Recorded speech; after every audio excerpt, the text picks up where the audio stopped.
Jama'a salamu alaikum. A yau za ku saurari kaɗan daga fassarar jawabin shugaban ƙasar Burkina Faso Kaftin Ibrahim Traore, jawabin da ya tayar da ƙura a ƙasashen Afirka a wannan satin. Inda wasu suka fito suke cewa ai shugaban ƙasar Burkina Faso Kaftin Ibrahim Traore turawa ne suka turo shi domin ya yaƙi addinin musulunci.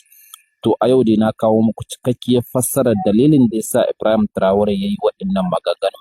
Kuma za ku ji cikakkiyar fassara, ingantacciyar fassara na wannan jawabin.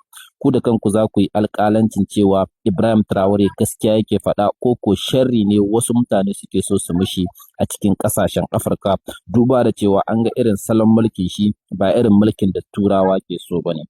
Labarin dai ya samo asali ne bayan wani bincike da aka gudanar a ƙasar Burkina Faso, inda aka gano da cewa an fita da sama da matasa guda 800 aka kai su ƙasar Saudiya domin su karanci wasu karatu, ko mu ce su karanci wani irin karatu wanda za a iya cewa karatu ne wanda ake sa musu wata irin aƙida.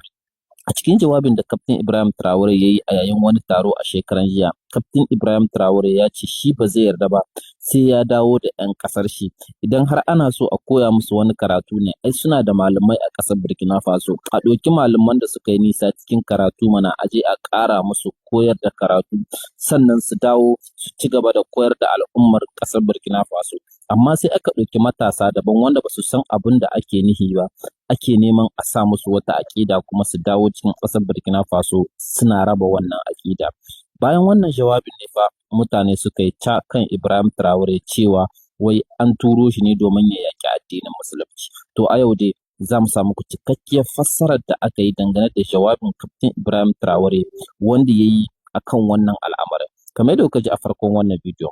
Amma kafin nan kada ku manta ku dina subscribe kuma ku faɗa mana ra'ayinku bayan kun saurari wannan jawabin na Kaftin Ibrahim Traore.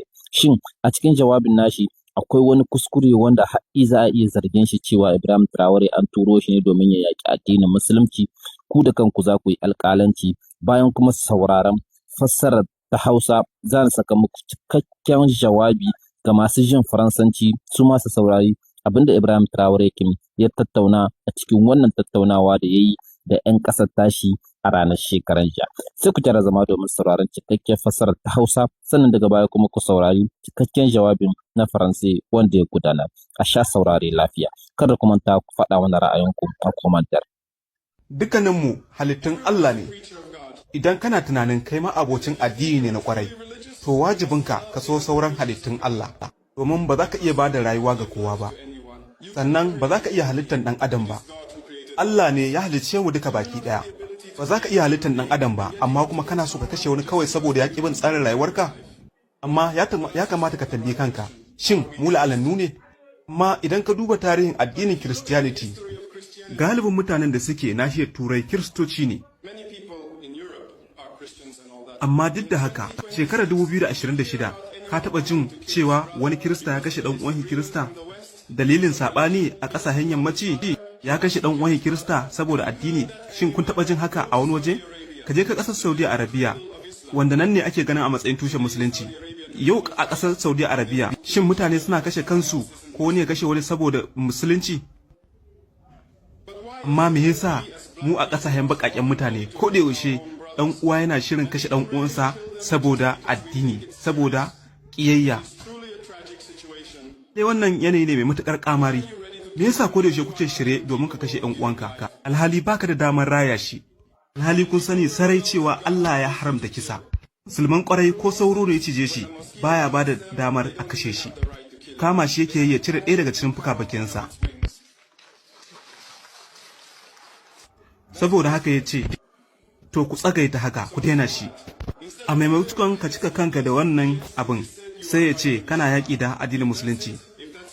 Shin haka musuluncin naka yake? Ko kuma a ce kana yaƙi domin ƙalubalantar musulunci?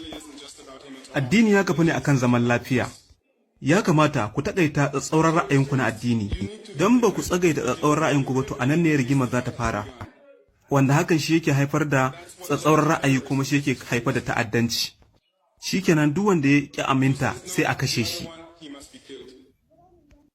Shin saboda me yasa? Dan Allah ku ɗauke shi da sauƙi. Ko ka yadda ko kar ka yadda, akwai waɗanda ba sa cin hakan kamar haka.